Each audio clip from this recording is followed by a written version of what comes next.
Apapun yang berdiri di depan ini yang Tuhan utus untuk berbicara, mari kita sama-sama dengar dan perhatikan, karena ada sesuatu yang Tuhan coba sampaikan di dalam setiap pribadi kita. Amin, saudara. Dan sebelum itu saya mengucapkan selamat datang bagi anak buah saya. Ya, Habib Bagini Ethan dan istri dan keluarga dia, anak-anak mereka, selamat datang. Kami sangat berbangga, keluarga JKKL sangat mengalu-alukan kedatangan kita semua agar kita sama-sama mendapat berkat. Amin. Haleluya. Mari kita lihat firman Tuhan. Pada malam ini saya ambil tema di dalam Allah mendengar doa syafaat Abraham. Kenapa saya memilih tema ini, saudara? Karena sangat penting bagi anak-anak yang percaya kepada Tuhan untuk mendoakan di antara satu dengan yang lain, seperti yang dialami oleh kesaksian oleh Brother Ronix sebentar tadi. Dia adalah salah satu hasil dari doa syafaat. Apa itu doa syafaat? Apa itu doa syafaat? Mesti kita tertanya-tanyakan, apa itu doa syafaat? Doa syafaat boleh diartikan secara singkat sebagai manusia berdoa atas nama orang lain. Amin? Paham? Kalau kata bahasa kita sekarang ialah saya mendoakan dia. Bukan saya mendoakan saya, bukan. Itu ialah doa syafaat, yaitu kita mendoakan seseorang yang kita terfikirkan, yang kita mau dia diubahkan, dia datang kepada Tuhan. Amin, saudara? Amen. Mengerti apa itu doa syafaat? Saya kena percaya kita sudah mengerti. Dan kenapa saya ambil tema ini? Allah mendengar doa syafaat Abraham. Karena kita tahu Abraham mempunyai pergumulan setelah dia mengetahui Allah coba menghancurkan Sodom dan Gomora. Beringat cerita ini? Tapi kita akan baca sebentar nanti di dalam mari kita sama-sama baca di dalam Kejadian 18 ayat 16 hingga 33. Saya baca huruf genap dan kamu baca huruf ganjil supaya menghemat suara saya. Boleh? Oke. Oke, mari kita sama-sama baca. Saya baca dulu dan kemudian kamu. 16. Lalu berangkatlah orang-orang itu dari situ dan memandang ke arah Sodom. Dan Abraham berjalan bersama-sama dengan mereka untuk mengantarkan mereka. 2, 3. Berfirmanlah Tuhan, apakah aku akan menyembunyikan kepada Abraham apa yang hendak kulakukan ini? 18. Bukankah sesungguhnya Abraham akan menjadi bangsa yang besar serta berkuasa, dan oleh dia segala bangsa di atas bumi akan mendapat berkat? Sebab aku telah memilih dia supaya diperintahkannya kepada anak-anaknya dan kepada keturunannya, supaya tetap hidup menurut jalan yang ditunjukkan Tuhan dengan melakukan kebenaran dan keadilan, dan supaya Tuhan memenuhi kepada Abraham apa yang dijanjikannya kepadanya. Sesudah itu berfirmanlah Tuhan, sesungguhnya banyak keluh kesah orang tentang Sodom dan Gomora, dan sesungguhnya sangat berat dosanya. Baiklah aku turun untuk melihat apakah benar-benar mereka telah berkelakuan seperti itu orang yang telah sampai kepadaku atau tidak. Aku hendak mengetahuinya. Lalu berpalinglah orang itu dari situ dan berjalan ke Sodom. Tetapi Abraham masih tetap berdiri di hadapan Tuhan. Abraham hendak mengangkat dan berkata, apakah engkau akan melenyapkan orang benar bersama-sama dengan orang fasik? Bagaimana sekiranya ada 50 orang benar dalam kota itu? Apakah engkau akan melenyapkan tempat itu? Dan tidakkah engkau mengampuninya karena ke-50 orang benar yang ada di dalamnya itu? Jauhlah kiranya daripadamu untuk berbuat demikian, membunuh orang benar bersama-sama dengan orang fasik, sehingga orang benar itu seolah-olah sama dengan orang fasik. Jauhlah kiranya yang demikian daripadamu. Masakan hakim segenap bumi tidak menghukum dengan adil. Tuhan berfirman, jika aku dapat 50 orang benar dalam kota Sodom, aku akan mengampuni seluruh tempat itu karena mereka. Abraham menyahut, sesungguhnya aku telah memberanikan diri berkata kepada Tuhan, walaupun aku debu dan abu. Sekiranya kurang 5 orang dari ke-50 orang benar itu, apakah engkau akan memusnahkan seluruh kota itu? Karena yang 5 itu, firman-Nya, aku tidak memusnahkannya jika aku dapati 45 di sana. Lagi Abraham melanjutkan perkataannya kepadanya, sekiranya 40 didapati di sana, firman-Nya, aku tidak akan berbuat demikian karena yang 40 itu.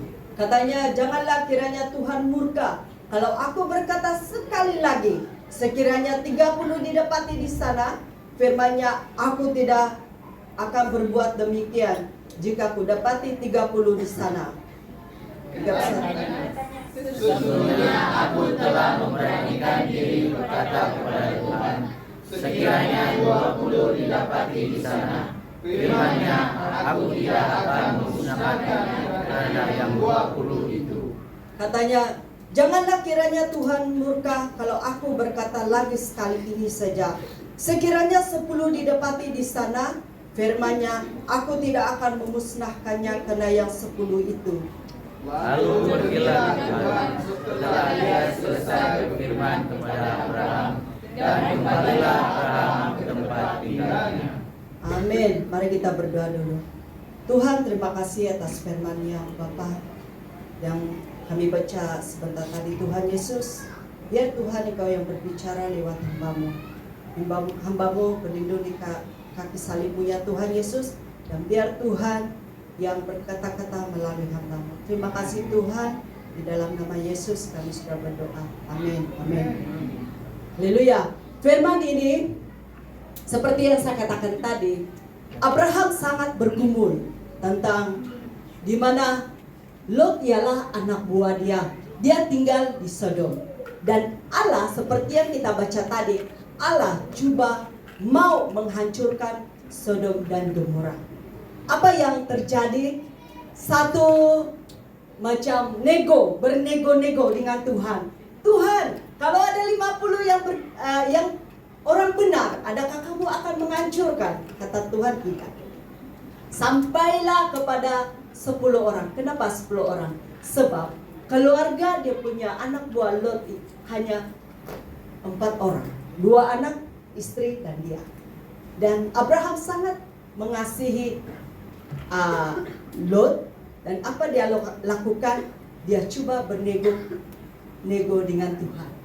Dan pada bahasa sekarang ialah dia berdoa syafaat kepada Tuhan untuk menggerakkan hati Tuhan supaya Tuhan kalau boleh janganlah engkau menghancurkan Sodom, sebab anak buah saya ada dekat situ. Dia tidak mau keluarga Lot terbinasa di tempat itu. Jadi saya yakin percaya kita boleh menangkap apa yang kita baca sebentar tadi, mengisahkan tentang bagaimana Abraham berdoa syafaat tentang anak buahnya Lot. Jadi mari kita masuk ke dalam lagi firman Tuhan. Kenapa Allah mendengar? Seperti tema yang saya sebutkan tadi, Allah mendengar doa syafaat Abraham. Kenapa Allah mendengar doa syafaat Abraham? Mari kita sama-sama belajar. Ada 2 sisi. Kita lihat dua sisi, yaitu sisi Tuhan dan sisi Abraham. kita masuk di dalam sisi Tuhan dahulu. Sisi Tuhan yang pertama, Tuhan mengingati janjinya. Apa janji Tuhan kepada Abraham?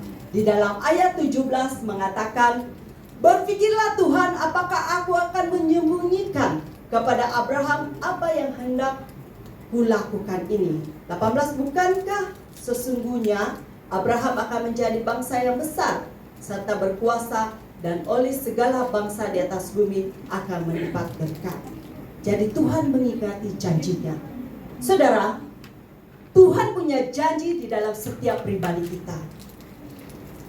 Jadi seperti yang Tuhan katakan kepada Abraham, pada saat ini Tuhan mengatakan kepada kita bahwa kita akan menjadi satu bangsa yang sangat luar biasa yang dipakai oleh Tuhan sekiranya kita di dalam Tuhan. Amin. Apakah janji Tuhan itu? Berkat seperti yang diucapkan di sini.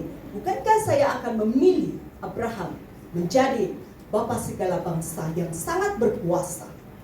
Dan saya tidak percaya kita yang berada di tempat ini, kita akan menjadi satu bangsa yang berkuasa, menjadi satu bangsa yang dipilih oleh Tuhan, dipakai dengan luar biasa untuk memenangkan keluarga kita, memenangkan setiap dimanapun kita ditempatkan.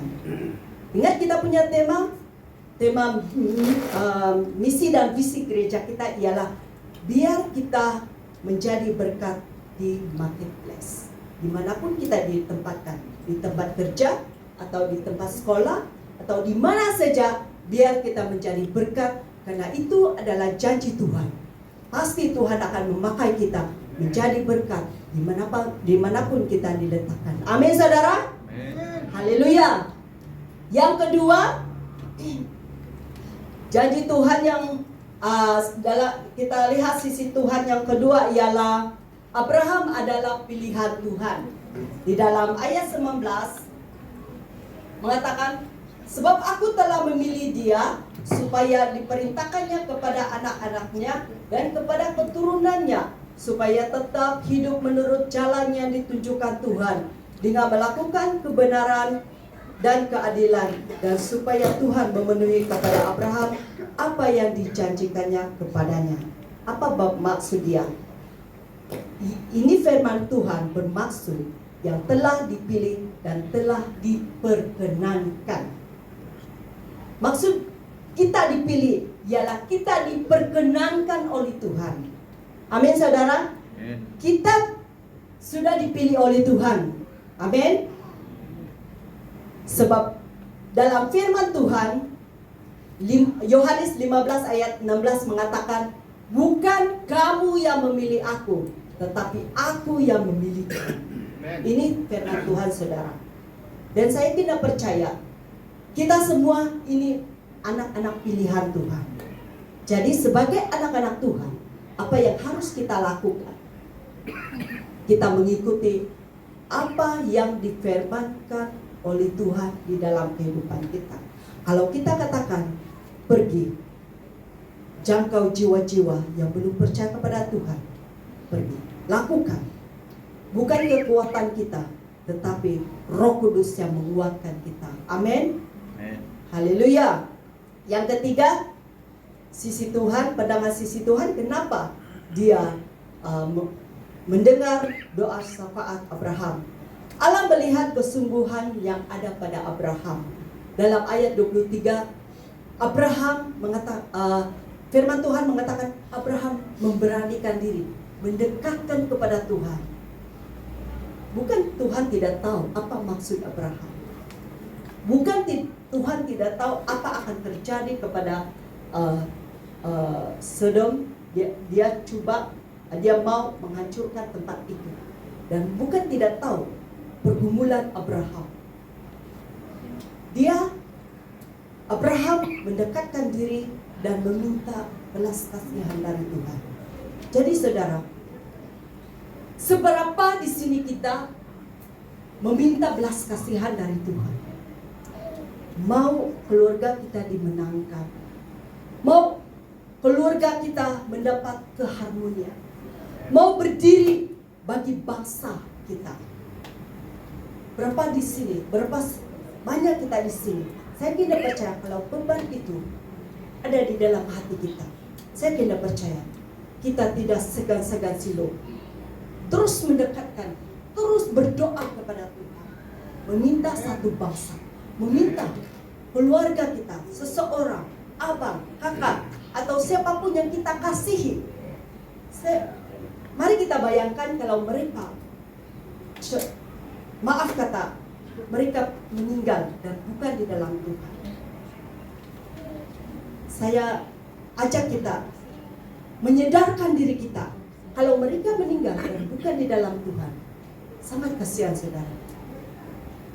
Mungkin kita punya adik-beradik, mungkin kita punya yang dekat dengan kita.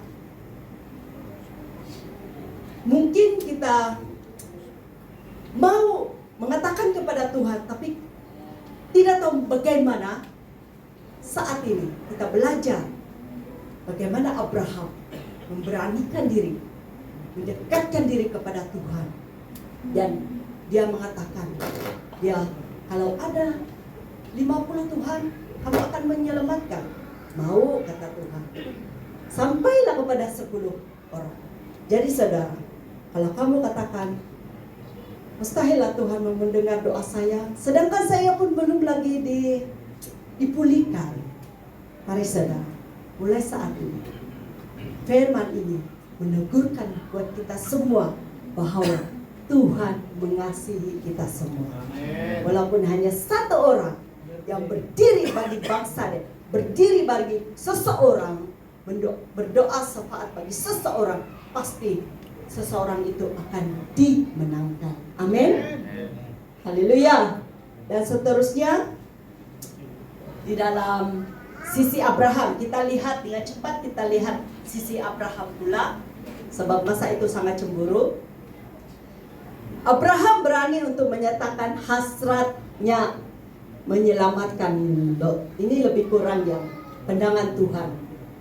Dan ini kita pandang sisi Abraham pula. Seperti yang saya katakan tadi, saya tidak perlu huraikan lagi ini, sebab baru tadi saya sudah huraikan. Yang Abraham mempunyai pergumulan, saya boleh katakan mempunyai pergumulan yang sangat mendalam tentang anak saudaranya, yaitu Lot.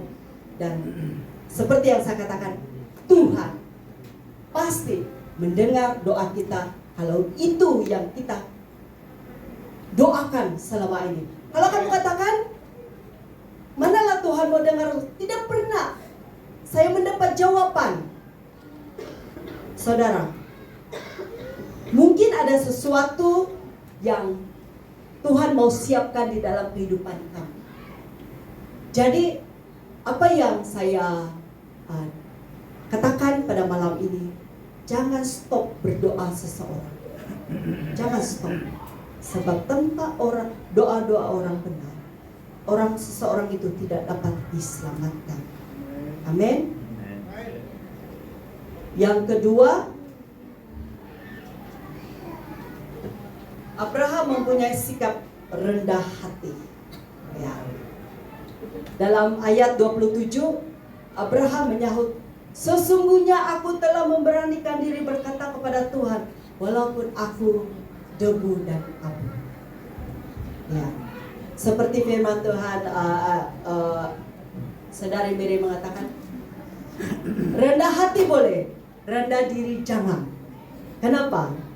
Rendah diri itu yang terlalu merendah. Isabel lah, saya tak boleh lah, saya tidak layak lah, saya tak boleh lah. Itu jangan. Tapi rendah hati, betul-betul berendah hati, datang kepada Tuhan. Itu adalah kerinduan Tuhan di dalam setiap anak-anaknya. Jadi saudara, mari kita datang kepada Tuhan. Kita katakan, Tuhan, saya mau berdoa.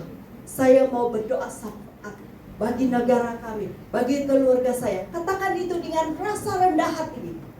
Karena Tuhan melihat hati. Dia tidak melihat badan kita. Dia melihat hati saudara. Jadi kalau Tuhan melihat hati kamu yang tulus, mustahil Tuhan tidak akan menjawab doa kita. Amin. Haleluya. Jadi sejauh mana, pertanyaannya, sejauh mana kita rendah hati di hadapan Tuhan? Ini adalah pertanyaan bagi kita semua. Mari kita sama-sama dengan sikap rendah hati, kita merendahkan diri di hadapan, merendahkan hati di hadapan Tuhan. Kalau kita selama ini susah untuk mengampuni, susah untuk melepaskan pengampunan seseorang, ini ujian untuk bagi kita. Ini satu cabaran bagi Tuhan kepada kita, agar kita dicabar untuk merendahkan diri dan meminta ampun kepada Tuhan, dan meminta ampun kepada orang-orang yang kita pernah sakiti. Saudara, seseorang yang mempunyai hati yang keras susah mendapat jawaban dengan cepat. Bukan saya katakan Tuhan tidak menjawab. Bukan saya katakan Tuhan tidak mendengar doa. Bukan itu. Tetapi Tuhan menyuruh kita agar kita merendahkan hati, melepaskan keegoan kita di hadapan Tuhan. Kalau kita selama ini kita tidak pernah mengucapkan kata maaf, istri kita, anak-anak kita, suami kita, itu kita belum di dalam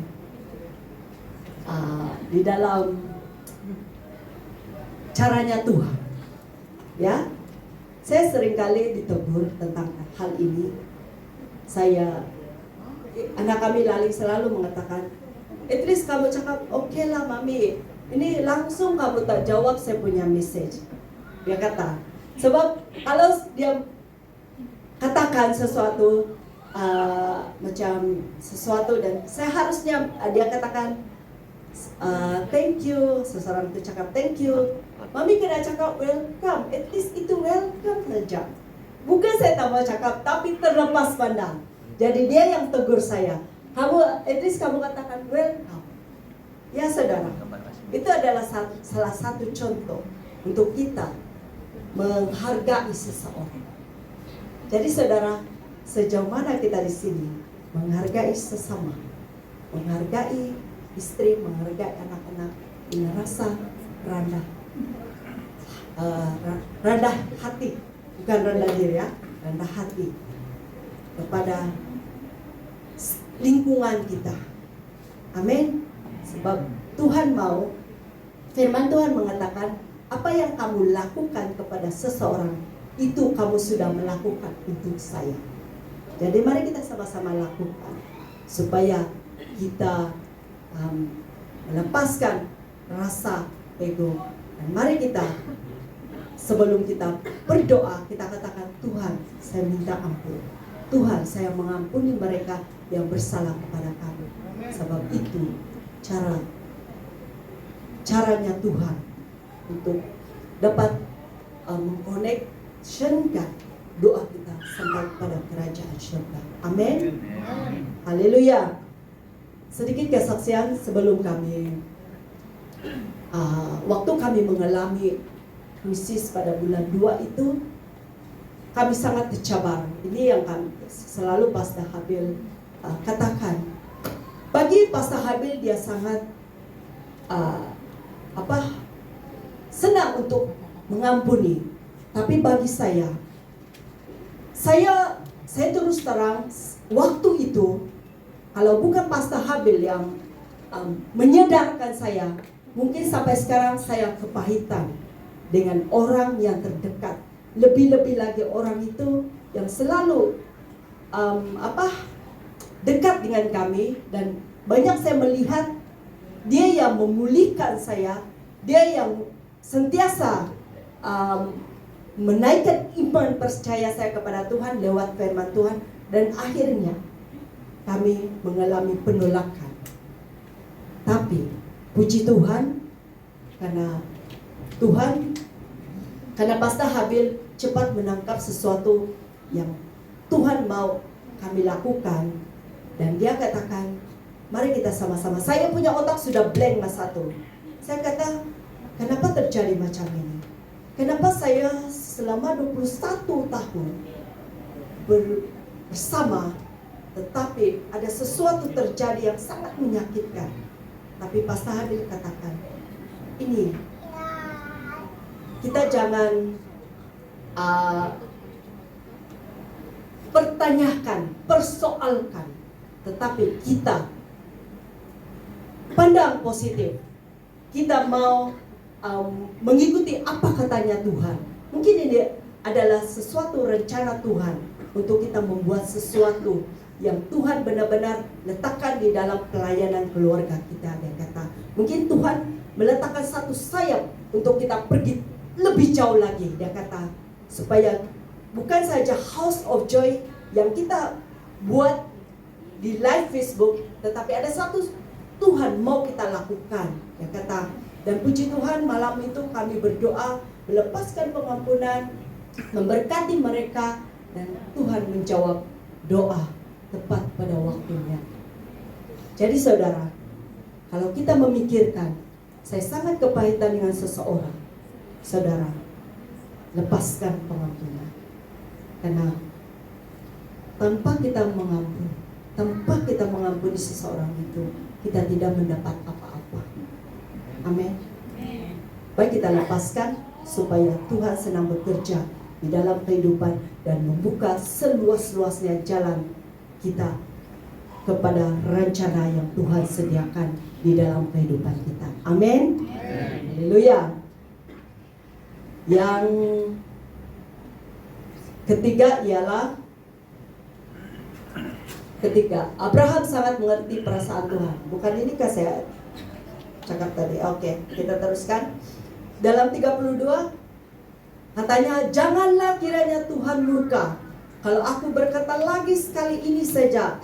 Sekiranya 10 didapati di sana, firman-Nya, aku tidak akan memusnahkannya karena yang 10 itu. Maksud mengerti perasaan ialah mengetahui atau memahami perasaan seseorang. Paham? Saya sangat tertarik tentang perbualan Tuhan ini dengan Abraham. Dia begitu mengerti perasaan Tuhan, walaupun dia banyak kali bernego, tapi dia percaya Tuhan akan masih melayani karena Abraham. Mengerti apa yang saya coba sampaikan? Dia mengerti apa yang Abraham mengerti perasaan Tuhan, walaupun dia banyak karena. Ya. Contoh, kalau saya menebas sesuatu dan saya merasa tidak puas hati dan saya minta lagi, Tuhan kita itu Maha Penyabar. Kalau kamu katakan, cukuplah sampai ini, saya malulah berkata-kata dengan Tuhan, cukuplah, saya tidak mau menyusahkan Tuhan. Kalau kamu berpikiran seperti ini, tidak saudara. Seperti yang Abraham dengan Tuhan bernego tuh, Tuhan tetap mengasihi, tetap mendengar keluhan Abraham. Jadi, kalau kamu katakan, banyak saya request lah dengan Tuhan, itu Tuhan mau. Dia mau kita lebih dekat dengan perbualan bersama dengan Tuhan. Bukan dengan cara sekarang ini, bukan kita berdoa, berbual dengan Tuhan, berdepan-depan, bukan. Tetapi dengan cara apa? Berdoa kepada Tuhan, membaca firman Tuhan. Amin, saudara. Jadi kita berdoa kepada Tuhan, kita katakan, Tuhan, saya rindu keluarga saya dipulihkan. Tuhan, saya rindu pekerjaan saya di tempat kerja saya menjadi berkat. Tuhan, saya rindu agar Tuhan memakai saya dimanapun Tuhan letakkan saya. Katakan itu kepada Tuhan. Jangan berpikiran kalau orang kata sekarang ialah menyusahkan Tuhan. Tidak istilah itu. Sebab kita adalah anak-anak Tuhan. Dia sangat mengerti perasaan kita. Amin. Saya tidak percaya. Mulai malam ini, mari kita terus lebih lagi di dalam Tuhan. Amin. Jadi akhir perkongsian saya pada malam ini, saya tekankan kepada kita semua. Mari kita sama-sama mengingati dan mempelajari apa yang kita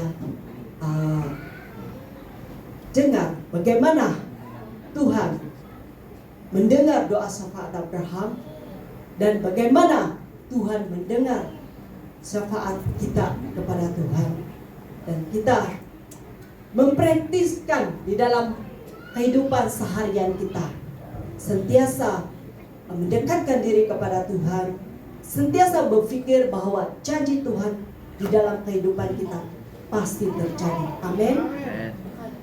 Saya tidak percaya kita di sini ramai kita mempunyai pergumulan, tetapi kita tidak tahu bagaimana untuk menyatakan kepada Tuhan.